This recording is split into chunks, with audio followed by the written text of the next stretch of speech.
Hi, I'm Jason, and today I'm bringing you another custom commander deck tech led by Easel, Mind Melder.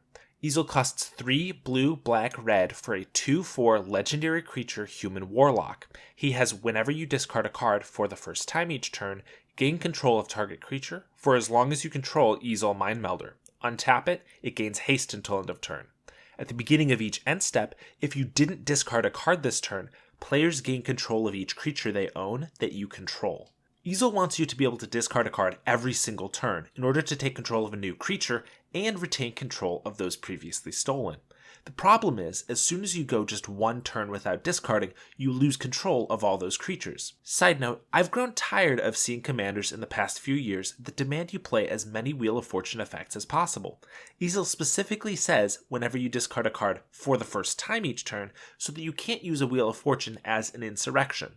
This commander is my design, but the deck list was actually created by my friend Adam, so I'm going to let him walk through the rest of the deck. Hi, I'm Adam, and today I'll be showing you the tech inside this deck. To get the most out of our commander, we need to be able to discard as frequently as possible. Compulsion, Mental Discipline, and Trade Routes all allow us to discard a card to draw a card for a cheap cost, allowing us to trigger our commander on any player's turn without emptying our hand. These are the key cards, but the very best card in the deck is likely Teferi, Master of Time, who not only allows us to draw and discard every turn, but allows us to do it for free. Planeswalkers often have a hard time staying alive, but with your commander out, Teferi allows you to steal any possible aggressors before they deal damage. Mirrodin Besieged, Monastery Siege, Rankle, Master Pranks, and Dag Faden allow us to discard cards on our own turn for free, digging us to answers, and stealing creatures with your commander. The Locust God is a resilient threat, turning all this card draw into creatures and offering you yet another way to draw and discard at your leisure. We also have a suite of burst card draw/discard in Faithless Looting, Pulse of the Grid, and Windfall. Mulldrifter, Factor Fiction, Kefnet the Mindful, and Erebos, God of the Dead, will keep your hand completely stocked. The two gods are pretty dang hard to kill, and Thoth, Factor Fiction, allows you to mess with the mind of your opponent in addition to their creatures. Since this deck is aggressively trying to discard your cards, don't be surprised that we need so much card draw. Rhystic Study, Jin-Gitaxias Core Augur, and Expansion Explosion are likely the cards that will draw you the most throughout the game, assuming they're not killed or countered. Speaking of Jin-Gitaxias, since we're a discard deck, it only makes sense for us to play a few ways to reanimate threats early from the grave. Animate Dead, Reanimate, and Rise of the Dark Realms are perfect ways to get a threat or several back from the dead.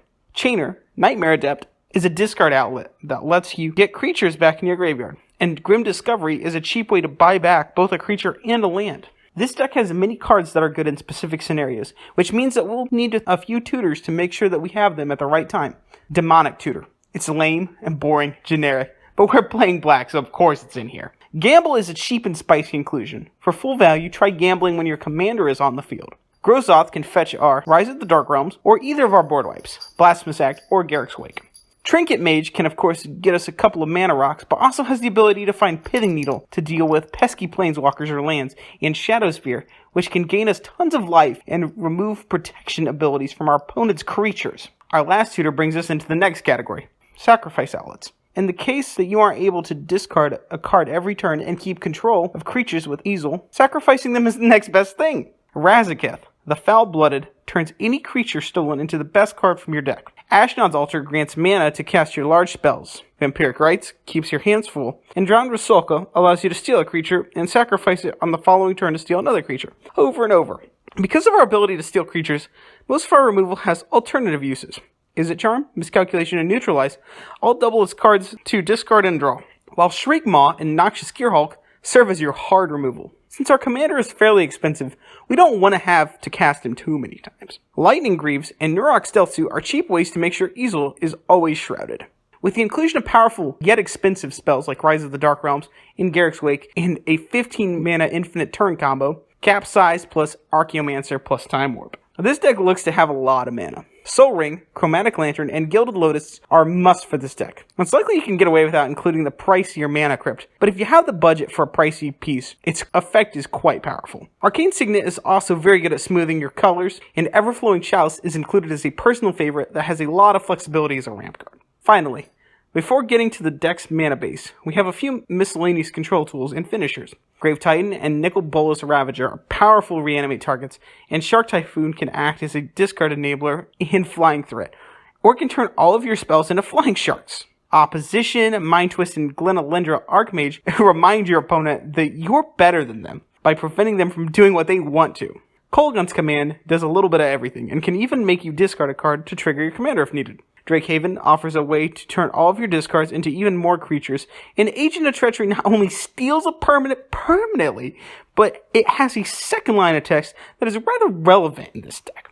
And that brings us to the lands. Let's just talk about the highlights.